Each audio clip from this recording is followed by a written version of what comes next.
Join us today for an action-packed episode of Locked On Fantasy Baseball, where we break down the must-draft pitchers from round 7 through 12. You are Locked On Fantasy Baseball, your daily fantasy baseball podcast. Part of the Locked On Podcast Network, your team every day.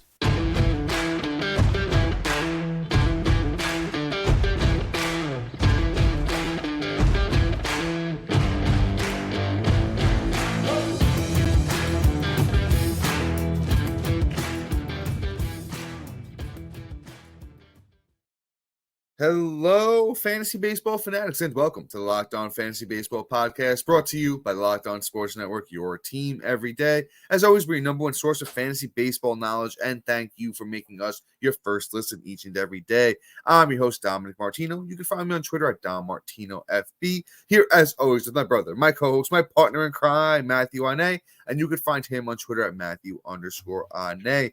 If you're listening on a platform like Apple or Spotify that allows 5-star ratings and reviews, we would appreciate it if you could do that for us. And if you're watching on YouTube and you haven't already, hit that little bell below. It subscribes to the channel and gives you a notification every time we drop a new episode. And lastly, but most importantly, guys, join us on the Subtext platform. Guys, if you're just tuning back in, getting back from fantasy football, first of all, hope you did well. Happy New Year.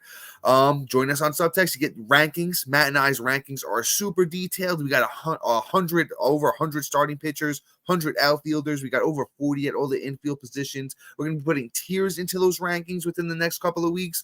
You get text message alerts right to your cell phone with Subtext. You don't want to miss it, guys. It's a place you want to be.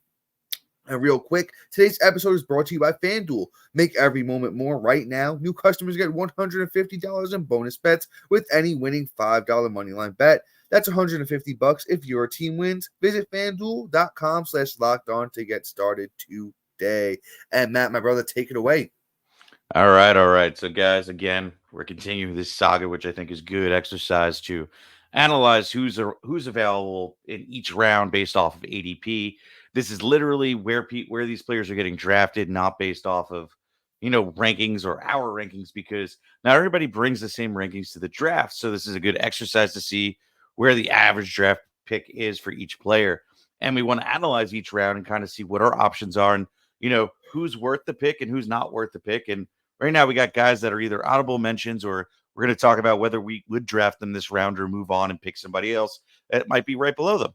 So with that being said, without further ado, let's talk about Mr. Bobby Miller as pick 83. That is a nice round 7 pick. Honestly, pretty good value. The dude showed out last year in his, first real big league season. 124 innings pitched, 119 strikeouts, a 3.76 ERA with a 1.10 WHIP, with a FIP of which is fielding independent pitching, which is, we don't know what that stat is.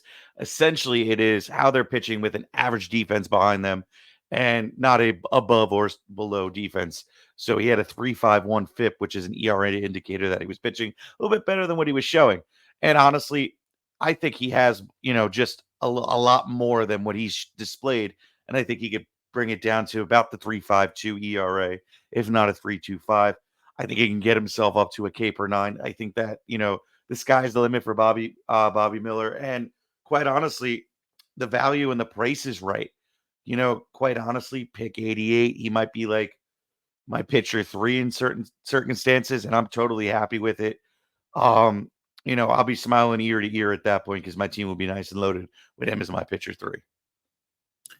Yeah, Matt, you're spot on with Bobby Miller. This kid is going to take it to the next level at some point. He has 4 pitches that are well above average.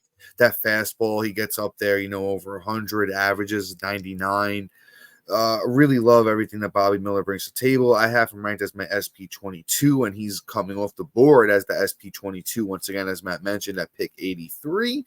If he sneaks in there and you get him as your SP3, you're walking away feeling great. I just feel like the stock is going to rise on him a little bit more, and he's going to have to be taken as an SP2, which, is tough because you are banking on upside, but we do know it is there with Bobby Miller, who's a very highly touted prospect coming up through the minor league system, and finally really got his chance last year and looked very good in the time he was in the big leagues. So let's keep things pushing here. Let's move on to well, real quick. Bobby Miller was the only starting pitcher going in round 7, other than Yuri Perez, who we kind of talked about in the last episode. So you can go back to that one if you want to hear a little bit more about Yuri Perez. But moving on, we're going to go to round 8, and somebody I think is a must draft when you get to this point, which is between picks 85 and 96. You have Jesus Luzardo going at pick 88. Now, the word is that Luzardo might be on the move. Matt and I's New York Yankees are a team rumored to be in on Luzardo. I wouldn't be against that. But for fantasy baseball, the park is going to be a little bit worse. That is a little bit scary. But if, things stay the way they are, with Luzardo, I like where he's coming off the board. Another guy you can get is your SP3 with upside. He had a 3.58 ERA last year, 178 innings, 208 strikeouts, and a 1.21 whip. Now, let's not forget Luzardo, still only 25 years old. Another guy that was a highly touted prospect coming up through the minors, struggled at the end of the year last year, had a lot of starts where he got blown up, a couple of one-offs. I would compare him to an Aaron Nola type, because Aaron Nola does the same thing. Aaron Nola is good for the most part, but he has these starts where he goes out there and he gives up like 8 earned runs and it just kills his ERA. But, kid that's going to be 26 next year, there is a chance he takes a step forward and gets things to another level. I have Luzardo ranked, hold on, as I scroll through my rankings here, as my SP19. So I have him even above Bobby Miller, and he's going after Bobby Miller. I love Luzardo, and I think he's a must draft if you can get him as your SP3. Yeah. I mean, the fact that he's even going as pitcher 37 off the board, which got to remove about like 7 picks for closers that are going Even ahead more of him. than that. Even Yeah, more. At that maybe point, maybe 12. 9. Yeah. Yeah. Like, I think that's a little still a value in my opinion, because I have Luzardo ranked at 18 for starting pitcher, and Right there. I'm super high on him. I know you are, and you know what? Like, the kid, I don't care where he's going to be, he's just going to dominate. Captain Four Eyes is all he needed to be, and I like that. That's another good one. yeah, and it made him just that much better. Last year was a true breakout for him, and you know what? I'm very excited to see what the future holds. He could be a possible Cy Young winner in the next year or two. So Luzardo is somebody that you should be, trying to target in all drafts, especially if the draft price stays the same. So, let's keep an eye out. He's going to be one of the names we're going to be tracking on ADP risers and fallers episodes as we get into draft season. But all right, let's move on. Let's talk about Kyle Bradish, another guy that I really like. Pick 94. That's pretty much round 9. There's a couple guys going in round 9. I know that's round 10, but one of the early pick 97. Is it 97? That's where I saw him. I could be wrong. Correct me if I'm wrong. Pitcher 41. Radio 97. You're correct. 3 spots lower than I had him. Got you. Thank you, sir. No If you problem. could correct that on the screen for me. So, Kyle Bradish, honestly, Yes. I think this is another steal. If you don't know who he is and you weren't lucky enough to pick him up off the waiver wire last year, which that's what he was, a waiver wire pickup. He really showed out. 68 innings pitched. He had 168 strikeouts. He had a 2.83 ERA with a 1.04 whip.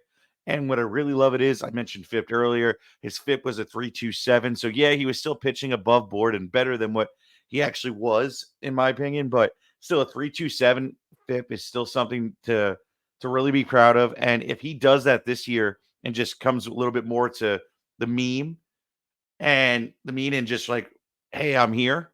Boom. That's a phenomenal starting pitcher. And at pick 97, he's somebody I'm going to be targeting, especially if I lose that on Jesus Luzardo or I waited on pitcher. And if you watched our episode yesterday, where we talked about, that 6-round cluster of pitchers that you want to walk away when you could almost wait to go and pick one of these guys and hold out and even draft earlier in 5.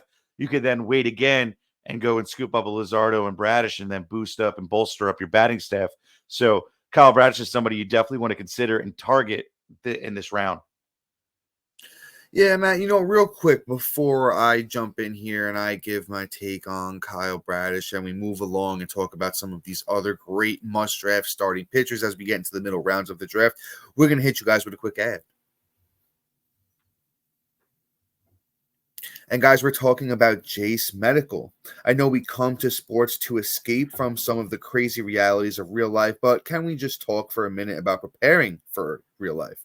According to the FDA, pharmacies are running out of antibiotics like amoxicillin right in the middle of the worst flu season in over a decade. This is getting scary.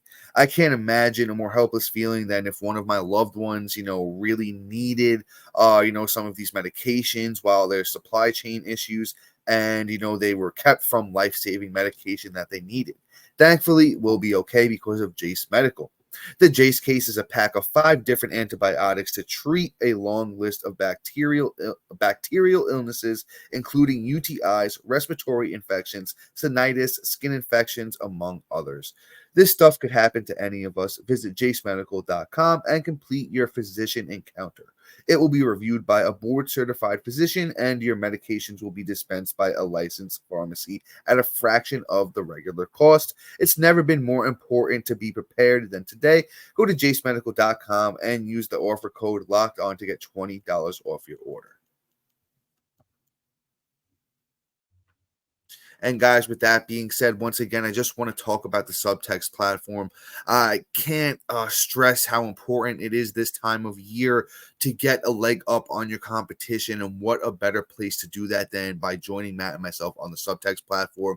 Guys, text message alerts right to your phone. This is the time of year where you're going to need answers for your dynasty keepers, regular keepers, all that stuff. You're going to want the alerts right to your phone when there's breaking news about how players are, who's going to make the rosters and all that stuff, bounce backs, breakouts, busts. So make sure you join us on Subtext. Just a very small fee on there, guys, and you have everything that you need. Matt, real quick, do you want to say anything else real quick before we move on? Honestly, just you don't want to miss out on it. Like, we do a lot of homework into it. We're going to be able to really guide you through this.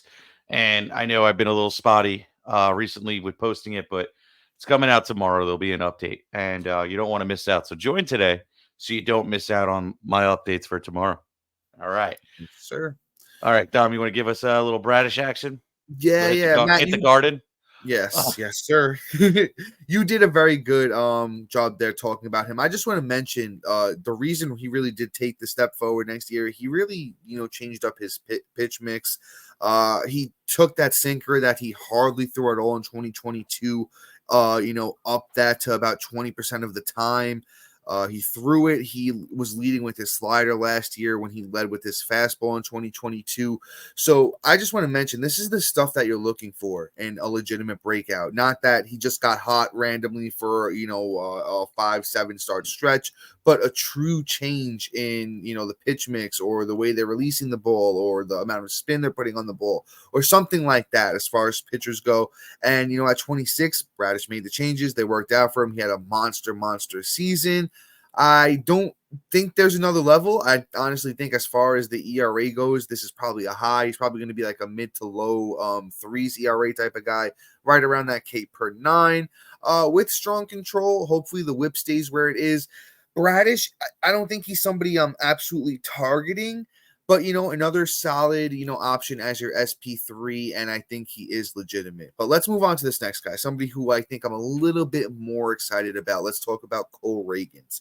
So now Cole Ragans, I believe he moves us into the next round here. Am I correct about that? Yeah. Yes, he does. So we're now into round 10. We're talking about picks 107 through 116 here, and Ragans is my absolute favorite at that point. Ragans made all the changes that you want to see, going over from, Texas to Kansas City. And, Texas was crowded. They had a lot of stuff going on at the beginning of the year, getting DeGrom and, Andrew Heaney and all these other guys. And Cole Ragans just got left to the wind. And, Kansas City kind of said, hey, we can work with this guy and, make a couple of changes. And bang, there it is. The guy's throwing over 100 miles an hour. And he just looked fantastic down the stretch with the Kansas City Royals. It was 12 starts with Kansas City for Cole Ragans, 2.64 ERA, 71 innings, 89 strikeouts, and a 107 whip. And Matt was talking about FIP earlier. Ragans 2.49 FIP, so the ERA had potential to be even better. This is a guy I'm targeting. Once again, pick 112 for Ragans. and that's the 49th pitcher overall on NFBC ADP, but we can't sort by relief pitchers. I want to say there's about maybe 12 to 15 relievers in there at that point. So you're talking about, maybe pitcher 30 for Ragans. Another guy you're getting about is your SP3. And honestly, I think this is the one for me. Almost at about everybody we're talking about today. Him and Lazardo, I have pretty close in my rankings, and Bobby Miller is in that mix too. But Ragans is somebody that's just growing on me. I love all the growth I've seen from him. I think he's gonna have a big 2024. No, you're definitely spot on. Like, I mean, obviously, if I had to pick between Bradish and Ragans, like obviously it's going to be Ragans. But the thing is, like, the one player I do like in this round, if I'm going to go for like an outfielder, is Jordan Walker, who's going right around there. So that's the decision I feel like I'm going to be making in drafts, where it's like Jordan Walker's, ADP of 119, and we're not here to talk about bats, but these are decisions based off of team construction of also who you're going to target. So like Reagan, this is where it's like we have three really good pitchers in this round.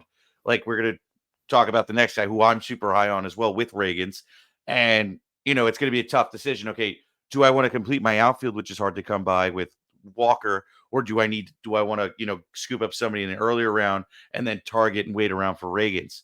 So it's gonna be tough, but I also think his ADP moves up as we get closer to draft season as well. It's probably gonna sneak into more closer to where Bradish is, if anything, and break into that top 100. But let's move on. I feel like we've moved on. I kind of went off on a little tangent. Let's talk about Tanner Bibee as well. Another guy I'm really high on, going at pick 115. I love Bibee. Bibee really showed up and kind of almost didn't think he was going to have this kind of season. Like, he's always been a great talent, but man, did he really just say, "Hey guys, I'm here. I'm ready to just be one of these, guardian pitchers that just show out and just come out of nowhere," in my opinion. But 142 innings pitched, 141 strikeouts, a 2.98 ERA with a 1.17 WHIP. The FIP was about a half run higher at 3.52, but honestly, if he had a 3.52 ERA, I'd still be happy this year. I still think it's kind of somewhere in the middle of from a 3 to a the 3.52. I think we meet somewhere in the middle, 3.25, 3.30. And I think Bibee is going to, be over that K per 9. I think he gets about 175 to 185 innings this year, and he's going to be very valuable. So he's another person that I kind of want to target over Ragans in terms of just based off of track record. Like, Ragans did have his struggles where it took him to get the opportunity. Whereas Tanner Bibee pretty much just showed up and did his thing, and his minor league track record is a little bit more, I guess the word is welcoming and gets me more excited, essentially, because I mean the dude was just a stud all throughout his minor league career. So it's Bibee for me, but I have them pretty closely ranked as well. If I'm really looking at my rankings here, I have Bibee at 28, and I have Cole Ragans at 22, a little bit higher, but I feel like I want to based off of talking right now, I want to move Bibee up and move Ragans down a little bit. It's just based off. It's just based off of just looking at the details and looking at what possibly could be the outcome long term. Is Ragans is more of a question mark, whereas Bibee is looking like somebody that's just continuing in his process of growth. So it's a matter of how you feel and what you want to put your flag on, and then pretty much risk your season on. Matt, I think that was actually really perfectly said, brother. I think Bibee is more of we have a pretty solid idea of what we're going to get with him. Where Ragans, the range of outcomes is absolutely wild. Where Ragans, I think honestly the upside is a top 10 starting pitcher with compared to Bibee. I don't think he has that top 10 starting pitcher upside, but I think it's guaranteed that Bibee is a top 35 starting pitcher, and I don't think he moves any lower than that. I love Bibee as a lower end SP3. Would prefer him as my SP4, but I don't think that's happening because he's a very, very young, talented starting pitcher. But Matt, you broke him down very well, and I think before we move into these last few names here, we actually have a good mix of a couple veterans and then a young gun. We're gonna hit you guys with a quick ad. The NFL regular season is wrapping up, but there's still time to get in the action with FanDuel, America's #1 sportsbook. Right now, new customers get $150 in bonus bets guaranteed when you place a $5 bet. That's $150, win or lose. The app is super easy to use with so many different ways to place bets, like live games, same game parlay. Also, if you don't know where to find a bet or what bet to place, you can go and find bets in the new Explore tab and make a parlay or find a parlay in Parlay Hub, the best way to find popular parlays, and so much more. So visit FanDuel.com/lockedon and make your first bet a touchdown. FanDuel, official partner of the NFL. All right. So I think it's your turn, my friend. Yeah, I'll hop back in here and talk about our next guy, and it's a very interesting name. Let's talk about Justin Verlander. I mean, Justin Verlander is not the Justin Verlander of old, and, I think he had a lot of us, fooled by my old saying is that, Father Time is undefeated. And it looked like, hey, Justin Verlander might have a chance to take Father Time, but then, it kind of turns back the clock after he wins the Cy Young in 2022 and his 2023 as a 40-year-old. Verlander kind of started to show some of those, nicks in the armor, right? But still a solid season, a 3.22 ERA, 27 starts, 162 innings, 144 strikeouts, a 1.13 whip. But one thing I will point out with Verlander, the FIP was a 3.85.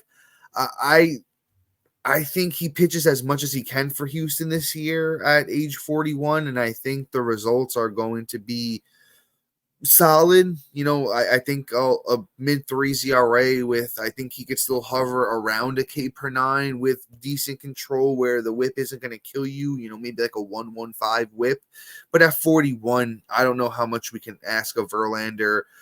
I think there's better upside picks at this point, but if you just want somebody that's stable, as like your SP3, SP4, because Verlander's at pick 118, we are still in that. Oh no, we actually jumped to round 11 here with Verlander, moving into that next round. But I just don't think he's somebody I'm targeting, if I'm being honest with you. Just not a target of mine for Justin Verlander.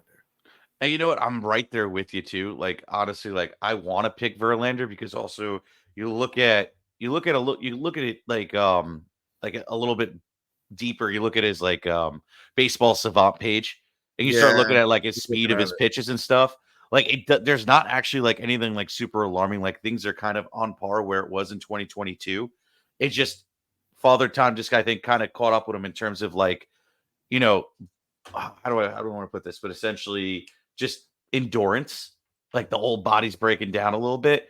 And also too, I also don't think it helped that he was dealing with that shoulder issue to begin the year. So like there was just a lot of things. The major terrace, right? Yeah, a lot of people had them last year. McKenzie and Tristan McKenzie too. Yeah, a lot of people got that, which I've never heard of that injury before. Yeah, we were talking about that. I remember that one. That's sticking in my head now for that reason. Yeah, but the thing is too, like we could see a resurgence and he could pay off on this value. And he could, kind of dance with Father Time a little bit. But I like the draft price. So like this is a lot different than the previous years. He'd usually be like a top 50, top 60 pick. We're now seeing him out of the top 100.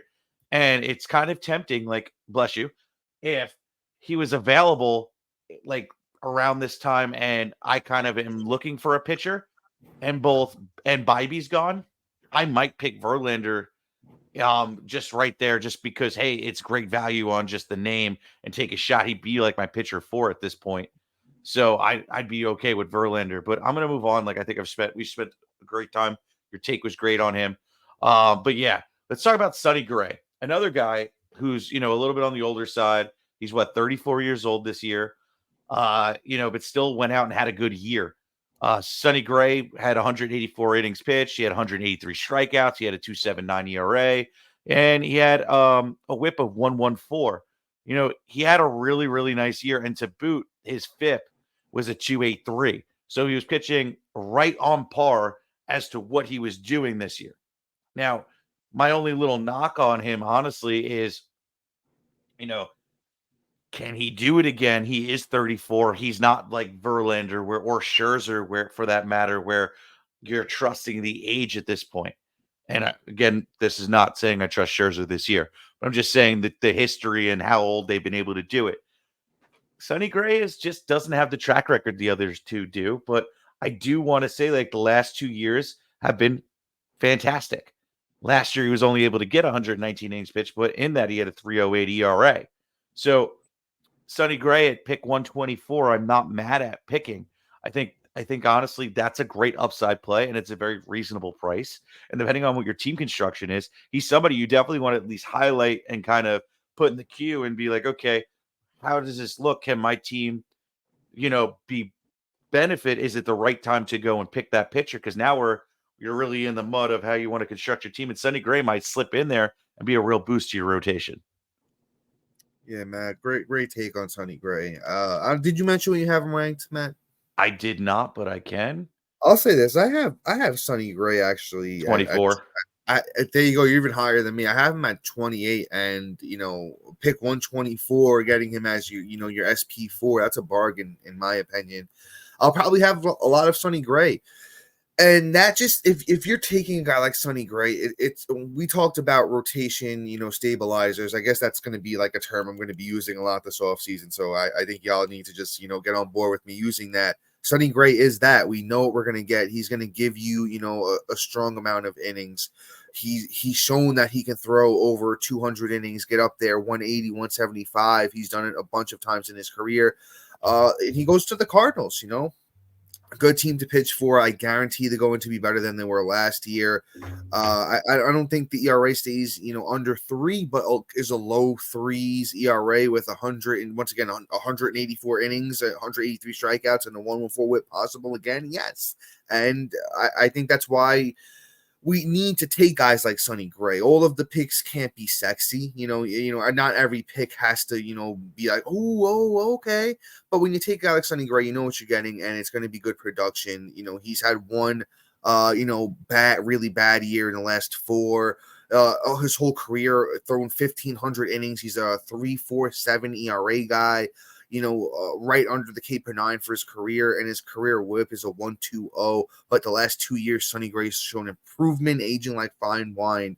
Matt and I actually love Sonny Gray. Let's move on to this last guy, though. We'll wrap this thing up with a young gun, sexy name, and it's Hunter Greene. See, now this is where you're getting to the point, where you might have already drafted, 2 or 3 starting pitchers, right? So let's say you went with let me pull up my rankings here, and let's try and do a fun combination of guys. Let's say you went safe, right? Let's say you took a Kevin Gausman and a Logan Webb. Then you could come in and take a Hunter Greene. That's who you pair a Hunter Greene with, because Hunter Greene is such a mixed bag. He throws so hard, almost harder than anybody in baseball. He had so many good flashes last year, still only 24 years old. But I don't think the next step is guaranteed with Hunter Greene. I still need to see more from him. I need to see what he's going to do, to get that control looking a little bit better. Because, when he has that control and he's pinpointing those pitches, he looks like an absolute beast. But sometimes you need to take a little bit off. Sometimes you don't need to throw that, that 102, that crazy speed. But, a kid that's, super young, once again, 24, trying to, feel his way in the bigs and figure out what's working for him. I think we're going to see, a lot of changes for Hunter Greene. Not somebody, once again, I'm necessarily targeting, but, somebody you could take. Let me see where I have him ranked. I have him ranked as my SP38, but I honestly think I'm going to move him down a little bit. I'm not in love with Hunter Greene, but I definitely understand the upside. Yeah. I mean, everybody loves a hard-throwing 6'5", 242-pound pitcher. That's really just all it is.